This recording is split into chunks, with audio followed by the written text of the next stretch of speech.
Lionel মেসির বাড়ি ভাঙচুর করা হয়েছে। বিস্ময়কর হলেও সত্য ব্যাপারটা। পুরো পৃথিবীতে যার নিরঙ্কুশ জনপ্রিয়তা, তার বাড়িতেই এমন ঘটনা ঘটবে তা বোধহয় কেউ স্বপ্নেও ভাবেনি। অবিশ্বাস্য ঘটনা ঘটেছে ইবিজা দ্বীপে, যেখানে কয়েক বছর আগে একটি বাড়ি কিনেছিলেন তিনি। ইতোমধ্যেই ঘটনাটি আলোড়ন সৃষ্টি করেছে সর্বত্র। যদিও বাড়ি ভাঙার বিষয়টি কোনো প্রশাসনিক বা রাজনৈতিক বিষয় নয়, জলবায়ু পরিবর্তন নিয়ে কাজ করা একটা দল এই কাজ করেছে বলে জানা গিয়েছে। দ্য হাফিংটন পোস্টের প্রতিবেদন অনুযায়ী হামলাকারীরা ইবিজা ভিলার গেট ভেঙে ভেতরে প্রবেশ করে এবং দেয়ালে লাল ও কালো রং মেখে দেয়। এছাড়া বাড়ির অভ্যন্তরে আরও কিছু জায়গায় ভাঙচুর চালানো হয়।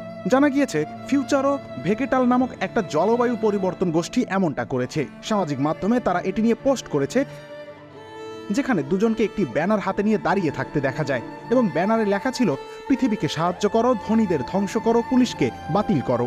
2022 সালে 11 মিলিয়ন ইউরোর বিনিময়ে ইবিজার পশ্চিম উপকূলের একটি বাড়ি কিনেছিলেন মেসি, কিন্তু এরপর থেকেই বাধে বিপত্তি। পরিবেশ অধিদপ্তরের নিয়ম না মেনেই এটি তৈরি করা হয়েছিল এমন অভিযোগ শোনা যায়। তবে সবকিছু ঠিকঠাক ছিল এতদিন। আর্জেন্টাইন ফরওয়ার্ড নিয়মিত তার সন্তানদের নিয়ে এখানে ছুটি কাটাতে আসতেন, কিন্তু এখন সবকিছু এলোমেলো হয়ে গেল।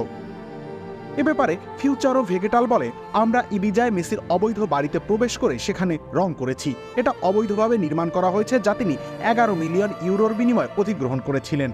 যখন তারা এসব করে বিনোদন নিচ্ছেন, তখন শুধুমাত্র বেলেরিক দ্বীপপুঞ্জে তাপ প্রবাহের কারণে সরাসরি 2 থেকে 4 জন মারা গিয়েছে।